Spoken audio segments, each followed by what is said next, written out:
everyone, and welcome back to another Lawn Fawn video. This is Mindy Egan, and in today's video, we are going to be creating a mini slimline card. I really like the size of the mini slimline cards. Mine is going to be about 3 inches by 6 inches. They are really great because you can still create a nice full scene without feeling pressure to fill in all of that space. I'm starting off by stamping my images onto some white cardstock from Lawn Fawn. This is 80-pound cardstock, and I'm stamping the images in jet black ink, which is Copic friendly.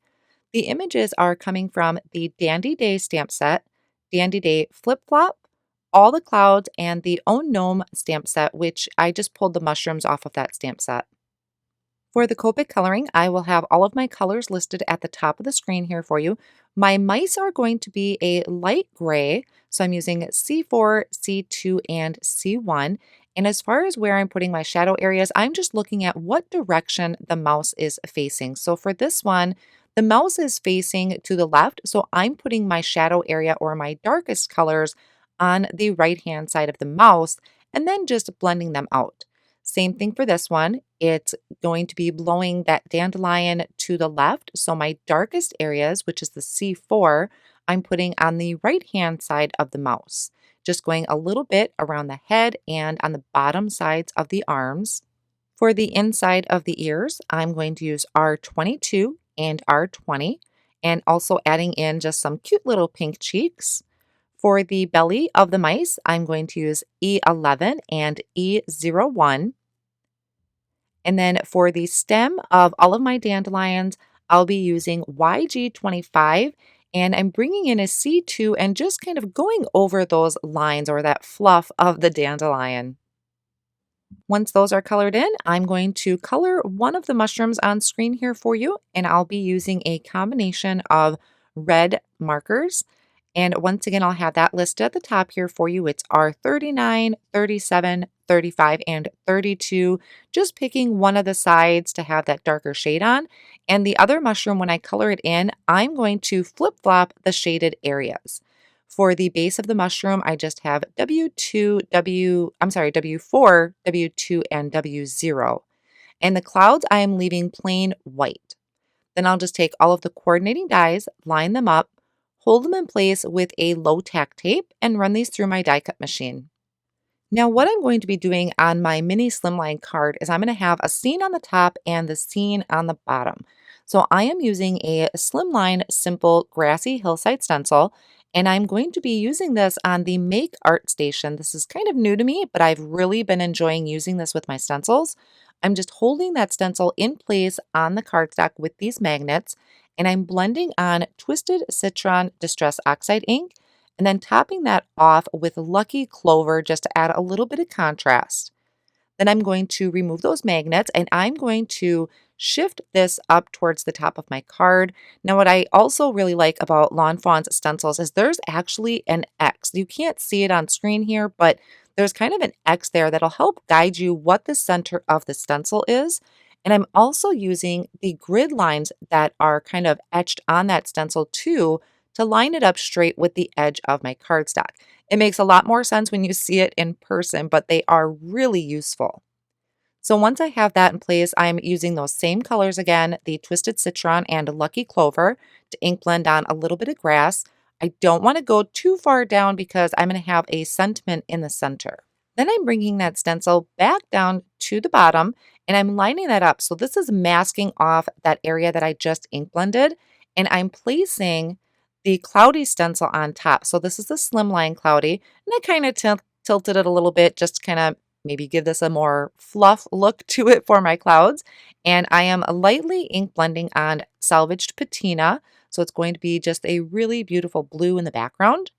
I'm going to shift up that stencil a little bit, hold it in place with those magnets, and add in one more layer of clouds. Like I said, there's going to be a sentiment in the center, so I don't want to go too high up with my clouds.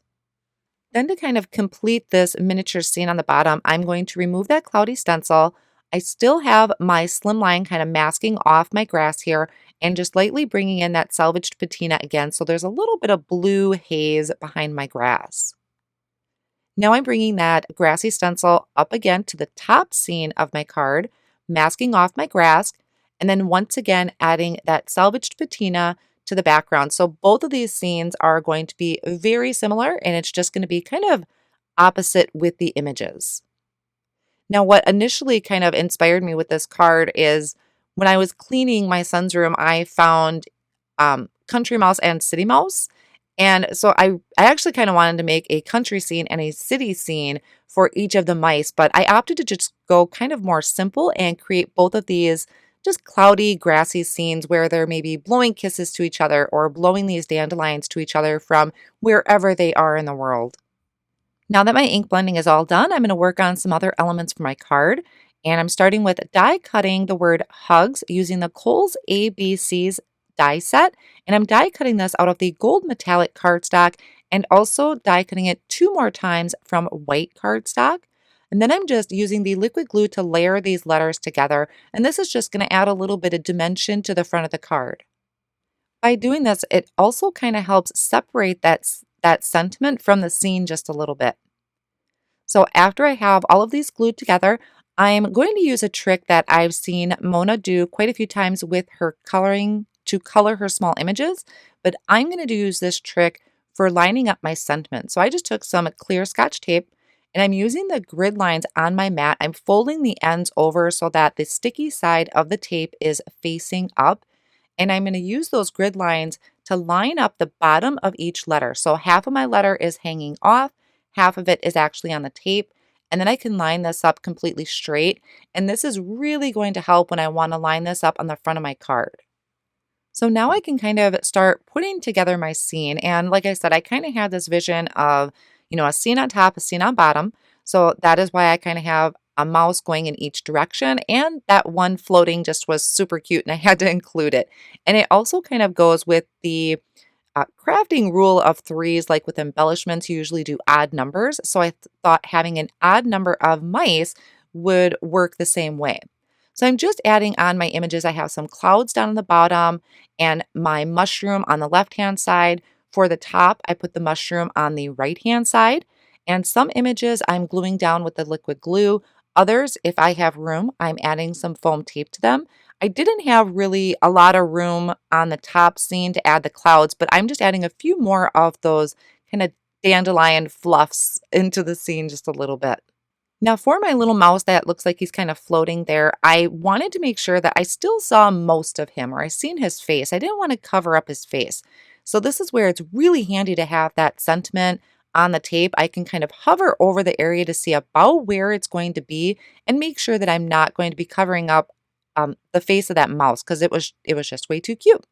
So after I have the mouse in place, I added liquid glue to the back of the word hugs and then place that over the front of my cardstock and just kind of push down and hold it in place and that'll adhere to the cardstock.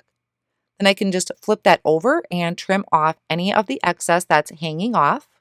And then wouldn't you know it, I forgot to stamp my extra sentiment. So I had to carefully place this back into my Misty tool. And I am using a sentiment off of the long distance hugs. There's actually a different sentiment I wanted to add to this, but because I didn't stamp it first, I don't have enough room for the original sentiment. But long distance hugs still worked really great. And I stamped that in the black licorice ink. Now I'm creating a card base for my mini Slimline. This cardstock is cut to 6 by 6 inches and I just scored it right in half at 3 inches. And then I'm folding that over and reinforcing that fold with my bone folder. I can take my tape runner, add adhesive to that, and place my design right on top. Then I'll just finish it off by taking the lawnfawn glitter pen and I'm going to add a little bit of sparkle to some of that dandelion fluff. Now, I love these mini Slimline cards. I think they're just, for one, super cute. It's something kind of different. Unfortunately, they don't fit in a regular A2 size envelope, but you can use a regular business letter envelope that they would fit into.